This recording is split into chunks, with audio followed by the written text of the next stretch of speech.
Hey y'all, so today we're going to be filling out the unit circle the way that I do it. For me, this is just the way that makes the most sense, is the most efficient, and works the best for me. So the first thing that I do is I just go ahead and fill out what I call the 90s, so 0, 90, 180, 270, and then the 360.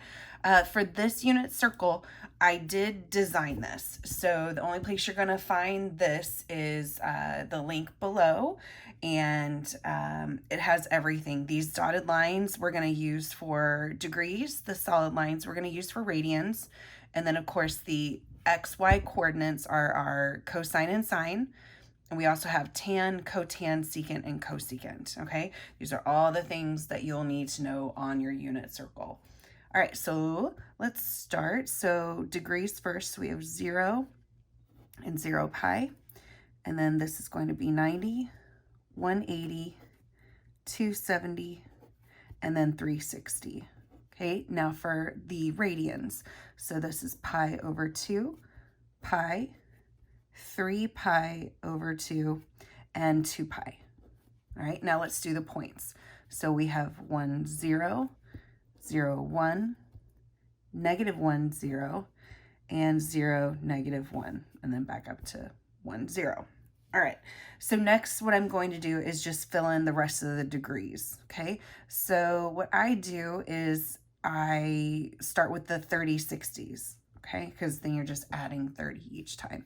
So 30, 60, 90, 120, 150, 180, 8, 9, 10, 11, so 210, 240, 270, 300, 330, and then 360.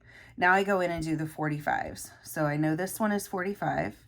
Now, if you don't automatically know what your other 45s are, my trick for this is you just add 15 to the closest angle. So 120 plus 15, 135, and then add 15, 235, add 15, 315. Okay, now we go in and fill in the radians. So and I do this opposite, I know. For radians, the 45s are the easiest for me because it's just counting by 4s.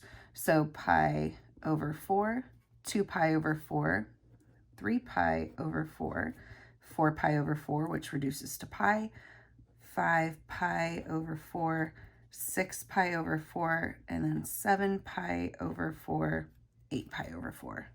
Okay, now I go in and I fill in the angles that are closest to the x-axis. These are going to be the ones that are over 6. So the first one is pi over 6. And then this one we know is going to be 6 pi over 6. So we subtract 1. We get 5 pi over 6, 6 pi over 6, 7 pi over 6. And we know this one's going to be 12 pi over 6, so we subtract 1, we get 11 pi over 6. All right, now for the points that are closest to the y-axis. These are going to be the pi over 3s. So 1 pi over 3, 2 pi over 3. We'll know that this one's 3 pi over 3. And then we get 4 pi over 3.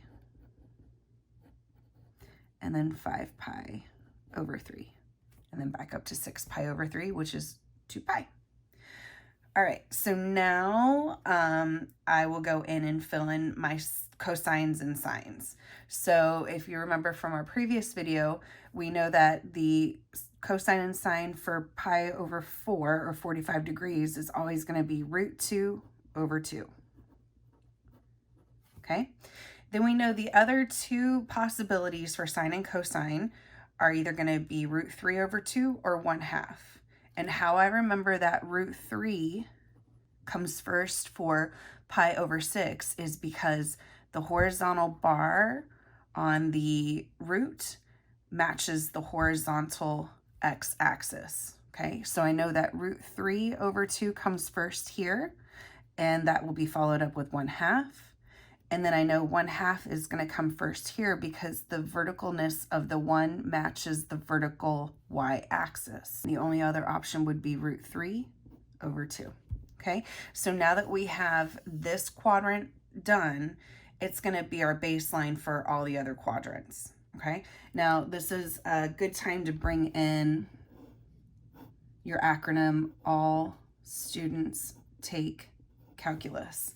Okay, this actually tells you what trig identities are positive in which quadrant. Okay, so in the first quadrant, all identities are positive.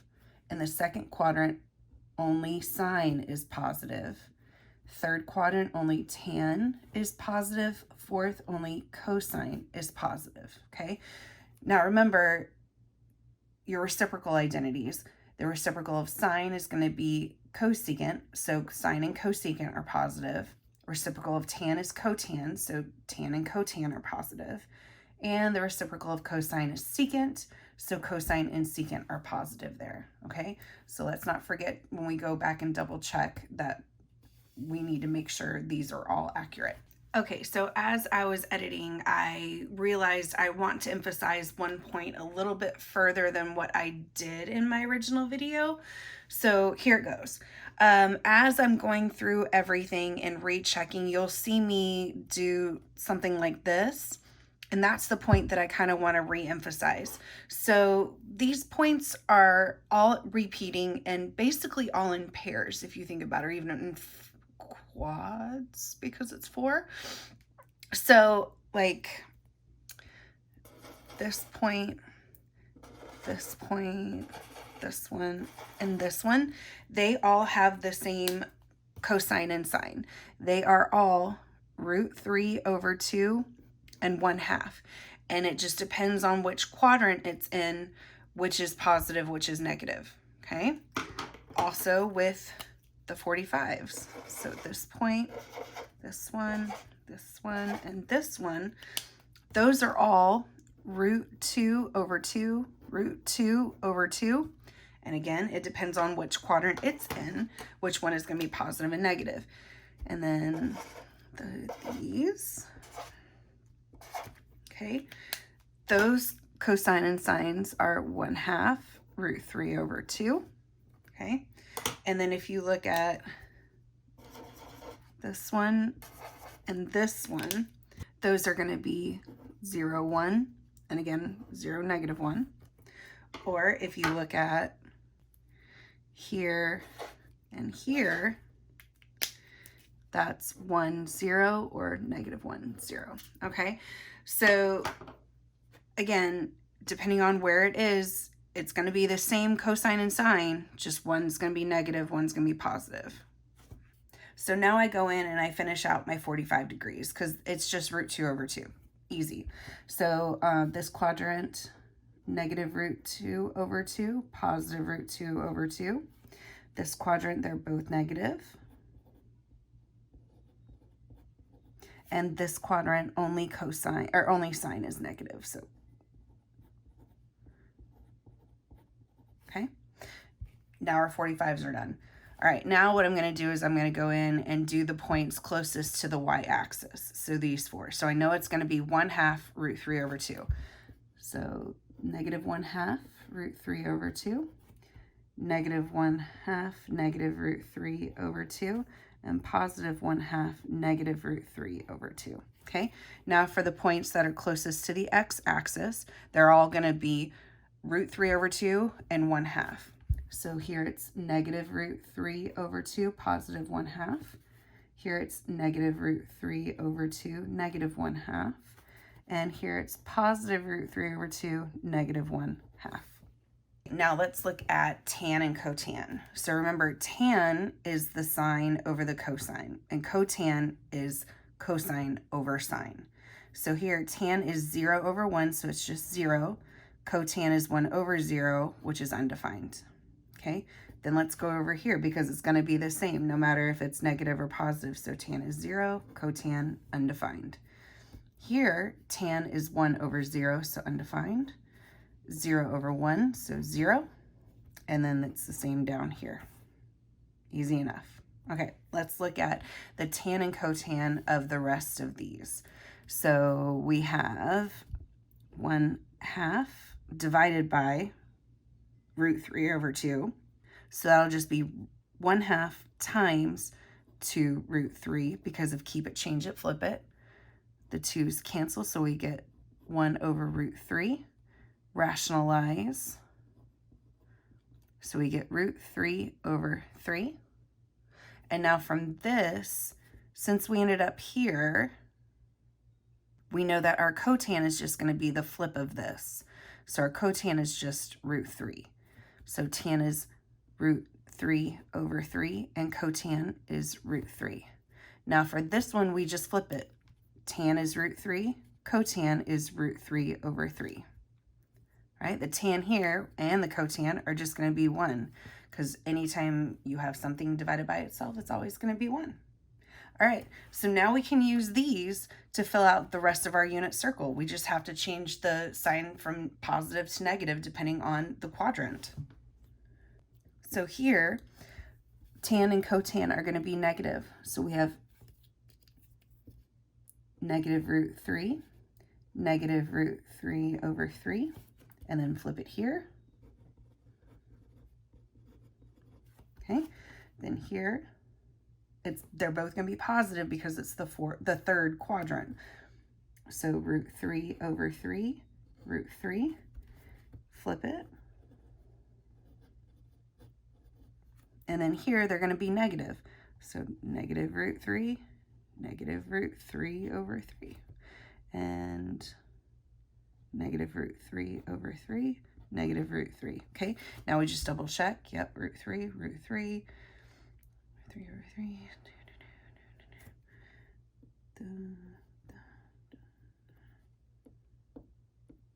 Okay, good. And all positive, all negative, positive, negative. Awesome. All right, now let's look at secant and cosecant. So secant and cosecant are just the reciprocal of the sine or cosine here, okay? So let's just go ahead off to the side and find the reciprocal of these. So that is going to be 2 root 3, rationalize. We get 2 root 3 over 3. Okay, 1/2, the reciprocal is just going to be 2, so that's nice. And root 2 over 2, the reciprocal is 2 root 2, rationalize. We get 2 root 2 over 2, which is just root,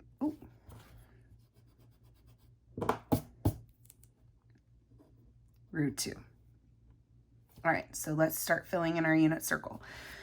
So secant is the reciprocal of cosine, so we know that's going to be 2 root 3 over 3. That's going to be 2. Here, root 2 for both of them. Oh my goodness.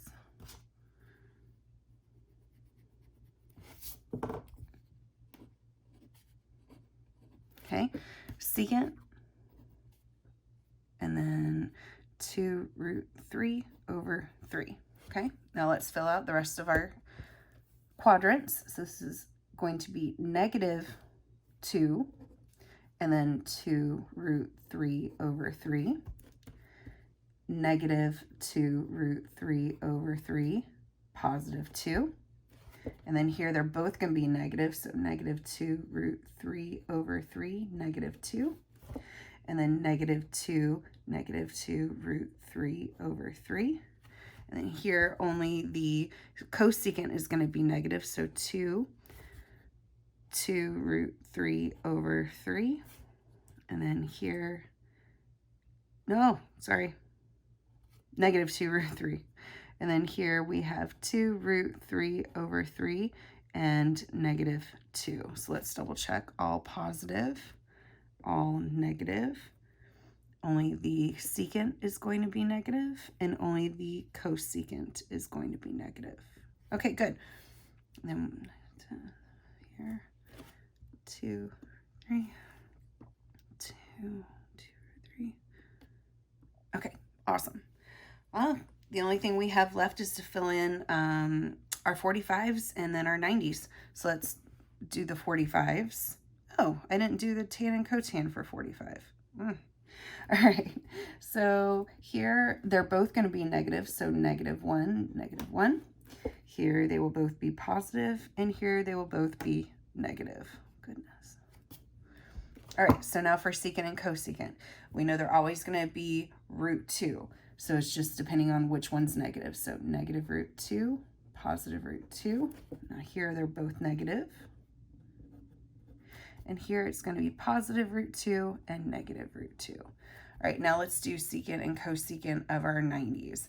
So this is 1 over 1, so flip it, still 1. Here, our sign is 0 over 1, but when we flip it, we get 1 over 0, so here it's undefined. All right, over here, negative 1, undefined. All right, secant here, 0 over 1, so flip it, 1 over 0, undefined. Cosecant, 1. And then here, secant, undefined. Cosecant, negative 1. And that is it. That is the quickest and easiest way for me to fill out a unit circle. Hope this was helpful, and I'll catch you guys on the next one.